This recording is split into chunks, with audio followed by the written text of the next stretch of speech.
इस देश में धार्मिक यात्राओं का कितना अधिक महत्व है, यह तो आप सबको पता ही होगा। परंतु फिर भी कभी सोचा है कि केवल सनातन मान्यताओं पर क्यों बार बार हिंदू विरोधी वामपंथी प्रश्न उठाते हैं?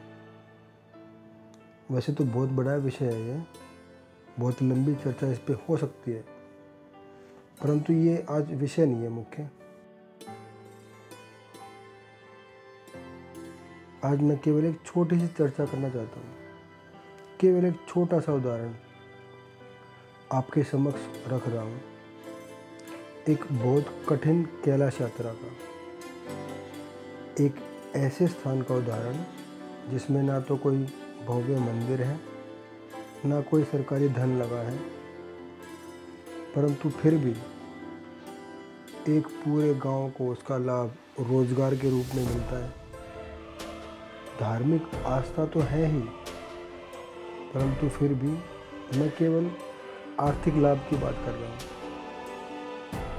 क्योंकि जो हिंदू विरोधी हैं, जो वामपंथी है, वो इसी भाषा को समझते हैं और इसी उत्तर की तर्क संगत उत्तर हम जो प्रस्तुत करेंगे आंकड़ों के हिसाब से, वही उनकी जो प्रश्न है उनका उचित उत्तर होगा। चलिए बात करते हैं किन्नौर कैलाश की। लेकर महादेव का नाम, हर हर महादेव। किन्नौर जिले के रिकोंगपिओ क्षेत्र में एक गांव है तंगलिंग, जो कि लगभग 7050 फीट की ऊंचाई पर स्थित है समुद्र तल से। यहीं से 14 किलोमीटर का ट्रैक करके आप दर्शन करने जा सकते हैं किन्नौर कैलाश के, जो कि 5 कैलाशों में से एक कैलाश है। ट्रैक के मुख्यतः 3 पड़ाव हैं जो ऑफिशियली यात्रा होती है सावन के महीने में प्रशासन द्वारा ऑर्गेनाइज, और 3 पड़ाव में ये यात्रा पूर्ण करवाते हैं। पहले दिन तंगलिंग से गणेश पार्क, जो कि लगभग 8-9 घंटे का ट्रैक है, 8 ही किलोमीटर के आसपास इसकी दूरी है। थोड़ा कठिन ट्रैक है ये भी, इसलिए समय अधिक लगता है। जो दूसरा दिन है उसकी यात्रा और भी अधिक कठिन है, इसलिए रात्रि को 1 बजे भक्तों को सभी उचित निर्देश देकर भोजन पानी के साथ ले जाने के साथ साथ टॉर्च, रेनकोट और कुछ आपातकालीन दवाई भी साथ रखने के निर्देश दिए जाते हैं। इस यात्रा के लिए स्वास्थ्य सर्टिफिकेट अनिवार्य है और यात्रा पंजीकरण भी अनिवार्य है। गणेश पार्क, जो लगभग 12,500 फीट की ऊंचाई पर स्थित है, यहाँ से कैलाश जाने का मार्ग अति दुर्गम है। किन्नौर कैलाश की लगभग ऊंचाई 20,800 फीट बताई जाती है और 12-13 हज़ार फीट के बाद तो ऑक्सीजन का दबाव भी कम हो जाता है। फिर साथ ही वहाँ बड़े बड़े पत्थरों को पार करके एक बड़ा सा एक पानी का नाला पार करके जाना पड़ता है।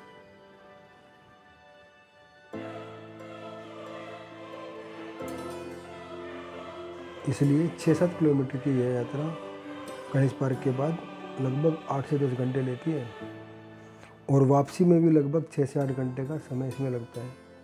इसीलिए प्रशासन रात्रि 1 बजे से लेकर सुबह 6 बजे तक इस यात्रा को भेजता है, ताकि शाम होते होते आप वापस गणेश पार्क आ सके। खाने पीने का सामान साथ ले जाना अनिवार्य है, क्योंकि गणेश पार्क से आगे ऐसी कोई भी सुविधा आपको नहीं मिलेगी। अधिक बारिश के समय गणेश पार्क पर भक्तों को रोक दिया जाता है, क्योंकि ऊपर एक नाला पार करना पड़ता है, जिसमें अगर पानी अधिक आता है तो साथ में पत्थर भी बहकर आ जाते हैं। इसलिए यात्री सुरक्षा को ध्यान में रखते हुए ऐसा किया जाता है। तो कुछ दिन एक्स्ट्रा लग सकते हैं अगर मौसम अनुकूल नहीं होता है तो, अन्यथा ये 3 दिन की यात्रा होती है।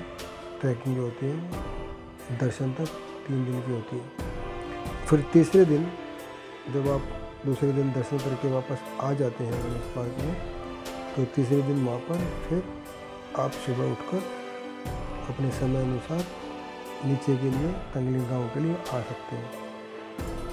तो ये सब तो एज़ पर प्लान, जो मौसम साफ़ होता है और निरंतर यात्रा होती है तब 3 दिन में हो जाती है।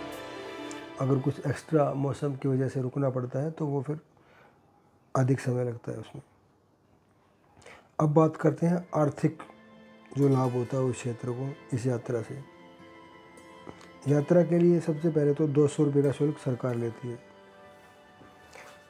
साथ साथ सरकार वहाँ पर जो फॉरेस्ट डिपार्टमेंट है, ऊपर गणेश पार्क पर जो कैंपिंग सुविधा देते हैं लोग, उनसे भी कुछ किराया शुल्क लेती है फॉरेस्ट डिपार्टमेंट। यानी कि सरकार कुछ ना कुछ कमाई कर रही है इससे। अब यात्रा कम से कम 5 दिन तो लेगी, क्योंकि आप तंगलिंग में जाओगे, पहले दिन वहाँ रुकोगे रात को, फिर सुबह चढ़ोगे गणेश पार्क के लिए, और यात्रा पूरी करने के बाद भी 3 दिन फिर नीचे आकर तंगलिंग में रुकना पड़ेगा। तो उस क्षेत्र में लगभग आप मिनिमम 5 दिन तो रहेंगे। अब होम स्टे का जो वहाँ पर अमूमन रेट है 700 से 1000 रुपये प्रति दिन का एक यात्री का खर्चा पड़ता है। तो इससे आप समझ सकते हैं कि भाई लगभग 400 से 500 यात्री प्रतिदिन वहाँ पहुँचते हैं। तो होम स्टे और ऊपर कैंपिंग का जो व्यय होता है यात्रियों का, तो वो वहाँ के जो लोकल लोग हैं, जो गांव वाले हैं, उन्हीं को लाभ इसका होता है। 2025 में यह यात्रा 45 दिन के लिए आयोजित की गई है, 15 जुलाई से 30 अगस्त तक। अब मौसम बिगड़ गया है, आपने देखा होगा कि उत्तरकाशी में बादल फटा है और किन्नौर कैलाश की भी सूचना आ रही है, वहाँ भी बादल फटा है। तो यात्रा भी स्थगित कर दी गई है। जब मौसम खुल जाएगा तो दोबारा आरम्भ कर दी जाएगी, ऐसी अपेक्षा है।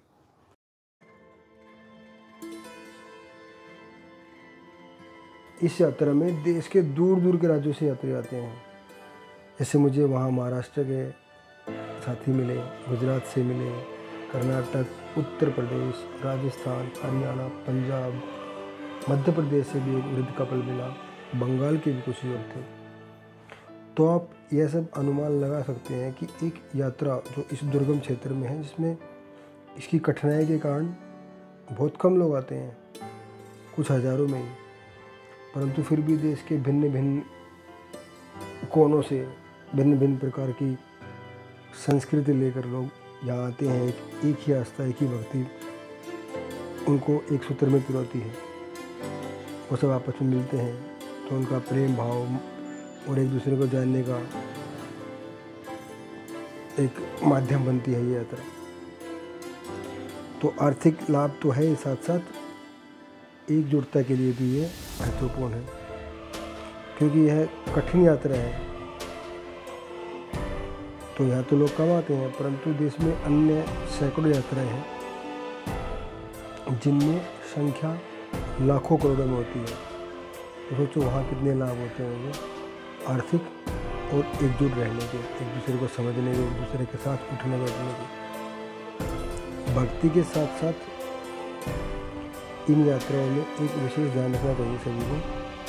ऐसे स्थान पर हम गलत आचरण बिल्कुल ना करें, कूड़ा ना फैलाएं, देश के भिन्न रूपों से मिलें और एक दूसरे के क्षेत्रीय संस्कृति, क्षेत्रीय कल्चर को समझें, उसका सम्मान करें। अब बात करते हैं जो मैंने शुरू में की थी कि आघात क्यों करते हैं लोग, क्योंकि ऐसी यात्राएं हमें एकजुट रखती हैं। और जो हिंदू विरोधी हैं, जो देश विरोधी हैं, वो नहीं चाहते कि हम एकजुट रहें, एक दूसरे के कल्चर का सम्मान करें, एक दूसरे का कल्चर पहचानें, जानें, उसको अपनाएं। तो ये सबसे मुख्य कारण है हमारी हिंदू जो मान्यताएं हैं उन पर आघात करने का, हमारे विरोधियों का। तो आप ऐसी किसी भी विरोधियों की चाल में ना फंसें और अपनी मान्यताओं, अपनी संस्कृति, अपनी आस्था का पूरा सम्मान करें, उसको संजो कर रखें और एकजुटता का प्रतीक बने रहें। वीडियो अच्छी लगी हो तो कृपया लाइक कमेंट करें, अपने दोस्तों से शेयर करें और यदि आप भी इस यात्रा पर जाना चाहते हैं तो कमेंट में बताएं। अगली बार जब भी मुझे अवसर मिलेगा, महादेव बुलाएंगे तो मैं जाना चाहूँगा और साथ में आप सब भाई भी चलेंगे तो मुझे अधिक प्रसन्नता होगी। हर हर महादेव।